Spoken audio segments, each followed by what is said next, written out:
What the tech is going on friends, আমি Vicky IndiCoder প্রযুক্তি চ্যানেলের পক্ষ থেকে আপনাদের সবাইকে জানাচ্ছি স্বাগত। এবং কেমন আছেন আপনারা? এবং বছরের শেষে চলে এসেছি এবং এটা হচ্ছে Vivo V20 Pro স্মার্টফোন।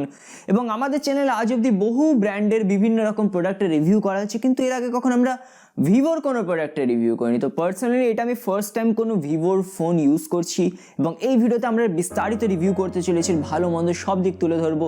কিন্তু তার আগে ছোট্ট অনুরোধ, যদি চ্যানেলে নতুন এসে থাকেন তো অবশ্যই চ্যানেলটিকে সাবস্ক্রাইব করার সাথে সাথে বেল আইকনটিকে প্রেস করবেন, যাতে আমাদের আপলোড করা বাংলা ভাষায় কোয়ালিটি টেক ভিডিওস আপনারা কেউ মিস না করেন, কারণ আপনাদের প্রত্যেকের উপস্থিতি কিন্তু আমাদের চ্যানেলের জন্য অত্যন্ত প্রয়োজনীয়। তো চলুন ভিডিওতে আগে যাওয়া যাক।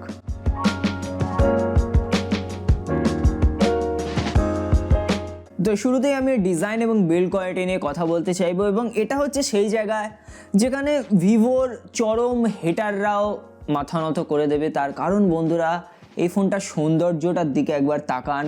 কখনো দেখলে মনে হয় নীল, কখনো দেখলে মনে হয় লাল, কখনো কমলা, কখনো পার্পল, কখনো গ্র্যাডিয়েন্ট শেড আসে। তো সব মিলিয়ে বন্ধুরা ফোনটা দেখতে অতীব সুন্দর। এবং আমি যতবার ফোনটা বাইরে বার করেছি আমার বন্ধুরা বলেছে ভাই এটা কোন ফোন, প্রত্যেকে বলেছে সত্যি ফোনটা দেখতে কিন্তু খুবই সুন্দর।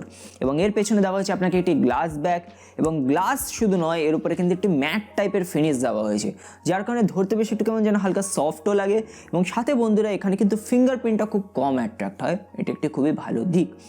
এখন বন্ধুরা যদি আমি থিকনেসের কথা বলি, তাহলে মাত্র 7.39 মিলিমিটারের থিকনেস, এবং এত slim phone, slimmest 5G smartphone আসলে ব্যবহার করে দুর্দান্ত লাগে। এবং এর ওজনের কথা যদি বলি তাহলে 170 গ্রাম মাত্র এর ওজন। এবং রিসেন্টলি ফোনগুলো এত ভারী হয়ে যাচ্ছে, কিন্তু এই স্মার্টফোনটা তাদের ভেতরে মনে হয় যেন পাখির পালক। খুবই হালকা, খুবই কম্প্যাক্ট, খুবই হ্যান্ডি, ইউজ করে দুর্দান্ত ফিলিং আসে।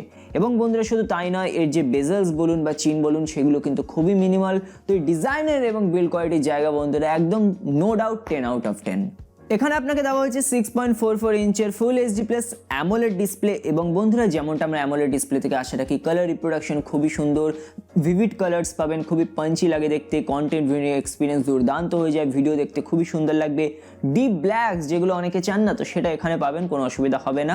এবং এর যদি আমি ব্রাইটনেসের কথা বলি বন্ধুরা, আউটডোর ভিজিবিলিটি খুবই দুর্দান্ত, বাইরে ইজিলি আপনি ফোনটিকে ব্যবহার করতে পারবেন, সেসব নিয়ে কোনো সমস্যা হবে না। অ্যান্ড ইয়েস, এই ফোনে আপনাকে দেওয়া হচ্ছে in display fingerprint sensor. And my God, এত fast in display fingerprint sensor আমি আগে কখনো ব্যবহার করিনি, মানে ব্লেজিং ফাস্ট। এবং বন্ধুরা প্রায় 100% অ্যাকুরেট আমি বলবো, তো খুবই খুশি হয়েছি এই জায়গাটায়। এবং বন্ধুরা অ্যামোলেড ডিসপ্লে থাকার আরেকটা সুবিধা হয়ে যায় কি, অলওয়েজ অন ডিসপ্লে। তো এখানে অলওয়েজ অন ডিসপ্লেতে বন্ধুরা আপনারা প্রচুর রকমের কাস্টমাইজেশন করতে পারবেন, শেপ চেঞ্জ করতে পারবেন, স্টাইল চেঞ্জ করতে পারবেন, কালার চেঞ্জ করতে পারবেন, আলাদা আলাদা প্যাটার্ন দিতে পারবেন, তাদের টেক্সটকে চেঞ্জ করতে পারবেন, ঘড়ির পজিশনকে চেঞ্জ করতে পারবেন, বিভিন্ন রকম আপনাকে অপশন দেওয়া হয়েছে কাস্টমাইজেশনের। আপনি এই নিয়ে একদম সারাদিন আরামসে কাটিয়ে দিতে পারবেন, খুবই মজা লাগবে। কিন্তু এখানে বন্ধুরা একটা ছোট্ট ক্যাচ আছে, যে এখানে কিন্তু আপনাকে কোনো পাঞ্চ হোল দেওয়া হয়নি, এখানে কিন্তু আপনাকে ট্র্যাডিশনাল নচ দেওয়া হয়েছে।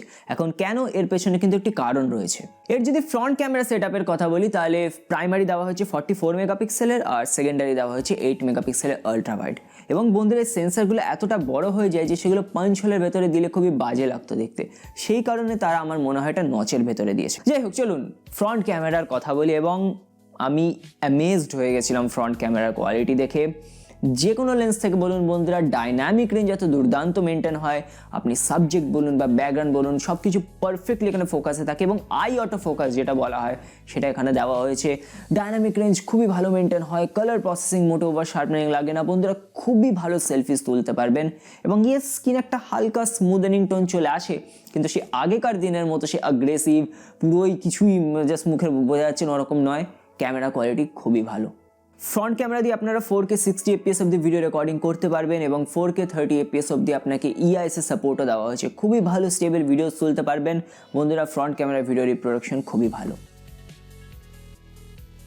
এবং বন্ধুরা এই ফোনটার ফ্রন্ট ক্যামেরা দিয়ে আপনারা ওই ব্যাকগ্রাউন্ড ব্লার ভিডিও নিতে পারবেন, যেমনটা আপনারা দেখতে পাচ্ছেন। এবং ভালো বিষয় হচ্ছে ব্লার যেটা লাগছে সেটা ওভার পাওয়ার লাগছে না, বেশ ন্যাচারাল লাগছে ব্লারটা। এবং যদি তাড়াতাড়ি এজ ডিটেকশন চেক করি দেন একটু স্লো লাগবে, ফাস্ট মুভ ক্যাপচার করা অবশ্যই কঠিন, কিন্তু ওভারঅল এজ ডিটেকশন তো খুব ভালো লাগছে।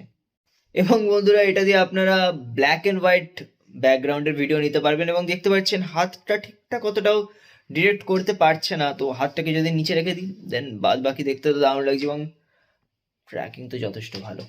রিয়ার সাইডে যদি চলে আসি তাহলে ট্রিপল রিয়ার ক্যামেরা সেটআপ দেওয়া হয়েছে, 64 মেগাপিক্সেলের প্রাইমারি ক্যামেরা, 8 মেগাপিক্সেলের আল্ট্রা ওয়াইড আর 2 মেগাপিক্সেলের ডেপথ সেন্সর। এবং বন্ধুরা এই ক্যামেরারও কিন্তু আউট প্রোডাকশন সেটা দুর্দান্ত, খুবই ভালো কালার এখানে পাওয়া যায়, প্রসেসিং খুব ভালো। আমি পার্সোনালি বন্ধুরা খুবই খুশি হয়েছিলাম এবং আমার মনে হয়েছে পার্সোনালি যে OnePlus Nord থেকে কিন্তু এর ক্যামেরা বেশি ভালো ছবি আউটপুট দেয়।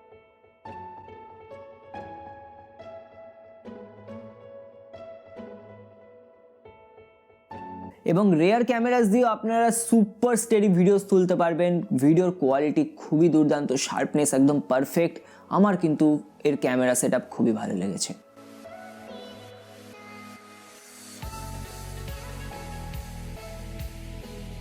এখন বন্ধুরা আমি যদি ক্যামেরা কনক্লুশন দিই তাহলে আমি বলবো যদি ক্যামেরার জন্য ফোন কিনতে হয় ডেফিনেটলি এই ফোনটা আপনারা কনসিডার করতে পারেন, এবং আপনি যদি ইউটিউবার হন যে অনেক ভিডিও টিডিও করতে চান এই ফোনটা কিন্তু তাদের জন্য খুবই হ্যান্ডি হবে।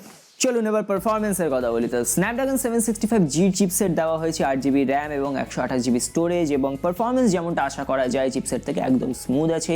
অ্যাপ ওপেনিং টাইম খুবই ফাস্ট, এক অ্যাপ থেকে অন্য অ্যাপে যেতে বিশেষ কোনো ল্যাগ আপনাদের চোখে পড়বে না, মাল্টিটাস্কিং ভালো হবে, র্যাম ম্যানেজমেন্ট ভালো, তো পারফরমেন্স নিয়ে কোনো রকম সমস্যা হবে না। এখন এর জন্য আরেকটা উল্লেখযোগ্য জিনিস হচ্ছে সফটওয়্যার। তো অ্যান্ড্রয়েড 11 অলরেডি এই ফোন আপডেট চলে এসেছে, one of the fewest phone actually, এবং ইয়েস অ্যান্ড্রয়েড 11 এখানে দেওয়া হয়েছে এবং সাথে রয়েছে ভিভোর ফোন টাচ ওএস। এখন এটা নিয়ে অনেক দুর্নাম আছে কিন্তু বন্ধুরা এটা কিন্তু একদম ক্লোজ টু স্টক অ্যান্ড্রয়েড হয়ে গেছে, খুবই হালকা ছোটোখাটো কাস্টমাইজেশন রয়েছে, আইকনসগুলো দেখতে মিনিমাল লাগে, মোটেও সে আগেকার দিনের মতো আর ভিভো নেই, ওএসে অনেক পরিবর্তন চলে এসছে। এবং গেমিংয়ের কথা যদি বলি তাহলে কল অফ ডিউটি আমি এখানে খেলেছি হাই সেটিংসে, একদম ম্যাক্স ফ্রেম রেটসে, খুব ভালোভাবে কিন্তু আপনারা এখানে গেমিংও করতে পারবেন, গেমিং নিয়েও কোনো সমস্যা হবে না। এবার এখানে ক্যারিয়ার এগ্রিগেশনের সাপোর্ট তো আপনাকে দেওয়া হয়নি, কিন্তু আমি নেটওয়ার্ক রিসেপশন নিয়ে কোনো রকম সমস্যা এখানে বোধ করিনি, কখনই কল ড্রপ কিছু এর ধরনের হচ্ছিল না। এবং বন্ধুরা এর উল্লেখযোগ্য বিষয়টা নিয়ে তো কথা বলতে হবে, সেটা হচ্ছে 5G ক্যাপাবিলিটি। তো ইয়েস এটা হচ্ছে একটা 5G ক্যাপাবল স্মার্টফোন, ভারতবর্ষে 2021 সালে জিও 5G লঞ্চ হচ্ছে, তো তার জন্য এটা রেডি থাকবে। এবং শুধু তাই নয়, এটা কিন্তু অনেক রকম 5G ব্যান্ড সাপোর্ট করে এবং তার জন্য কী হয়ে যায় এটা খুবই ফিউচার প্রুফ হয়ে যায় এবং এর সেফটি অনেক বেড়ে যায়। যেখানে OnePlus Nord মাত্র একটা কিন্তু 5G ব্যান্ড সাপোর্ট করে, এটা কিন্তু অনেক সাপোর্ট করছে। তো যখন 5G রোল আউট হয়ে যাবে আপনার কাছে কিন্তু অনেক অপশান থাকবে এবং আপনি বেশি সেফ থাকবেন যদি এই ফোনটা কেনেন তো 5Gর জন্য।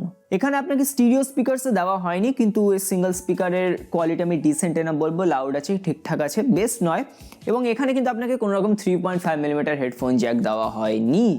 কিন্তু বন্ধুরা খুবই আশ্চর্যের বিষয়, বক্সের ভেতরে আপনাকে ইয়ারফোনও ফ্রিতে দেওয়া হয়েছে এবং একটি অ্যাডাপ্টারও ফ্রিতে দেওয়া হয়েছে। তো এইগুলো যে দেওয়া হয়েছে খুবই ভালো বিষয়, আপনার কাছে যদি আগে থেকে ইয়ারফোন থাকে সেটাও ব্যবহার করতে পারবেন, এছাড়া ভিভো নতুন একটা দিয়ে দিয়েছে সেটাও ব্যবহার করতে পারবেন। ফাইনালি চলে আসে বন্ধুরা ব্যাটারিতে। তো ফোনটিকে স্লিম এবং হালকা রাখার জন্য কিন্তু ব্যাটারিটা একটু কম দেওয়া হয়েছে 4000 mAh এবং আমি অন অ্যান অ্যাভারেজ 6 ঘন্টার ওপরে স্ক্রিন অন টাইম পাচ্ছিলাম উইদাউট গেমিং। তো একদিনে ব্যাটারি ব্যাকআপ এখানে হয়ে যাবে, কিন্তু যদি হেভি গেমিং করেন তাহলে দিনে একবার চার্জ করতে হতে পারে। এবং চার্জের কথাই যদি বলি তাহলে 33 ওয়াটের ফাস্ট চার্জের বক্স দেওয়া হয়েছে এবং 1 ঘন্টার ভেতরে একদম 0 থেকে 100% চার্জ হয়ে যাবে।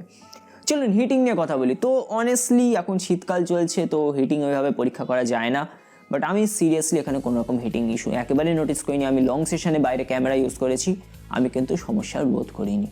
এবার চলে আসি বন্ধুরা আমার ফাইনাল ভার্ডিক্টে। তো ভারতীয় মুদ্রা এটা অনলাইনে 30,000 টাকা পাওয়া যাচ্ছে, অফলাইনে দরদাম করলে 28-29,000 টাকা তো আপনি নামাতে পারবেন, সেটা আপনার স্কিলের ওপর নির্ভর করে। এবং বাংলাদেশের দামটা সম্পর্কে আমি এখনই শিওর না, আই গেস 40,000-এর নিচেই থাকা উচিত। এবং আমি কিন্তু ইজিলি ফোনটা রেকমেন্ড করতে পারি, OnePlus Nord-এর বদলে আমি বরং এটাই রেকমেন্ড করব। তার কারণ বন্ধুরা এটা স্লিম, এটা সুন্দর, এটা compact, easy to use, AMOLED display রয়েছে, পারফরমেন্স খুবই ভালো এবং ক্যামেরা বন্ধুরা অসাধারণ ক্যামেরা, মানে এনাফ আমি প্রেস করতে পারবো না।